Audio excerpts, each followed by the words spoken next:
जब बात श्री राम के परिवार की होती है तो हमें मुख्य तौर पर उनके पिता महाराज दशरथ, उनकी माताएं माता कौशल्या, माता कैकेयी और माता सुमित्रा और उनके 3 और भाइयों के बारे में पता चलता है।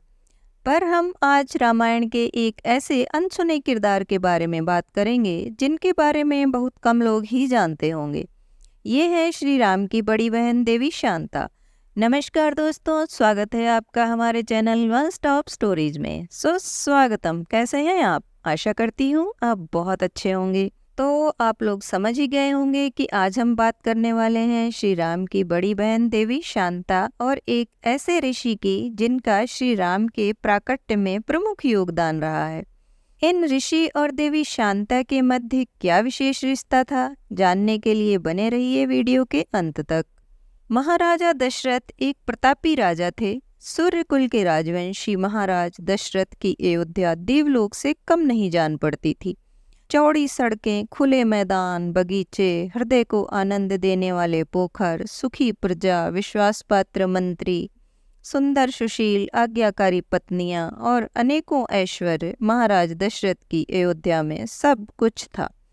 कमी थी तो बस ऐसी ऐश्वर्य से परिपूर्ण अयोध्या के उत्तराधिकारी की। महाराज दशरथ की एकमात्र पुत्री थी देवी शांता। देवी शांता सर्वगुण संपन्न थी और सभी क्षेत्रों में निपुण थी। महाराज दशरथ के घनिष्ठ मित्र थे अंग देश के महाराज रोमपद।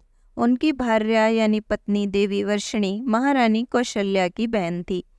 महाराज रोमपद को भी कोई संतान नहीं थी तो वे बहुत उदास और गमगीन रहते थे।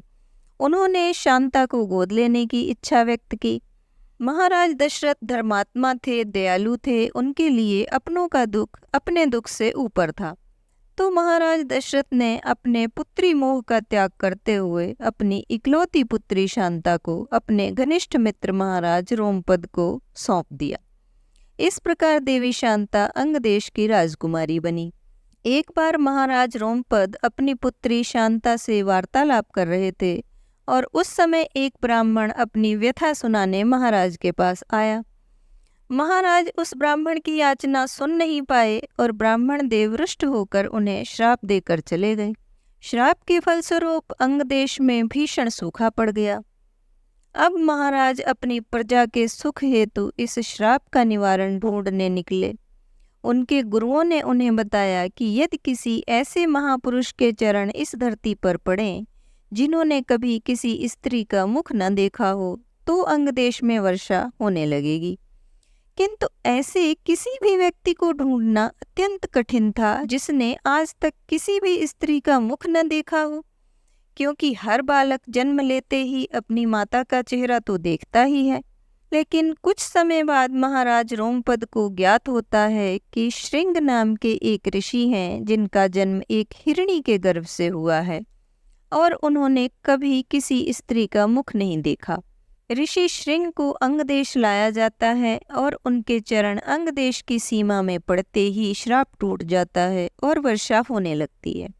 महाराज रोमपद इतने आनंदित होते हैं कि वह अपनी पुत्री यानी महाराज दशरथ की पुत्री शांता का विवाह ऋषि श्रृंग से करा देते हैं। और कुछ कथाओं में सुनने में आता है कि ऋषि श्रृंग देवी शांता से विवाह का प्रस्ताव महाराज रोमपद के समक्ष रखते हैं। इस प्रकार देवी शांता का विवाह ऋषि श्रृंग से होता है। किंतु श्री राम और उनके भाइयों के जन्म में ऋषि श्रृंग का क्या योगदान था, आइए जानने का प्रयास करते हैं। जैसा कि हम जानते हैं कि महाराज दशरथ के पास कोई संतान नहीं थी। राजा दशरथ और उनकी तीनों रानियां इस बात से चिंतित रहती थी कि पुत्र न होने पर राज्य का उत्तराधिकारी कौन होगा।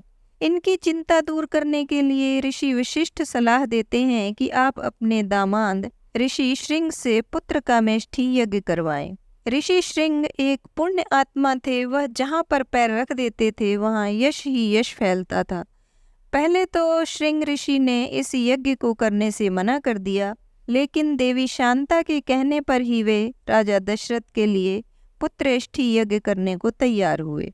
कहते हैं कि पुत्रेष्ठी यज्ञ कराने वाले का जीवन भर का पुण्य इस यज्ञ की आहुति में नष्ट हो जाता है। इस पुण्य के बदले ही राजा दशरथ को तीनों रानियों से 4 पुत्रों की प्राप्ति हुई और श्रृंग ऋषि फिर से पुण्य अर्जित करने के लिए वन में जाकर तपस्या करने लगे। ऐसा माना जाता है कि श्रृंग ऋषि और देवी शांता का वंश ही आगे चलकर सेंगर राजपूत बना। सेंगर राजपूतों को श्रृंगवंशी राजपूत कहा जाता है।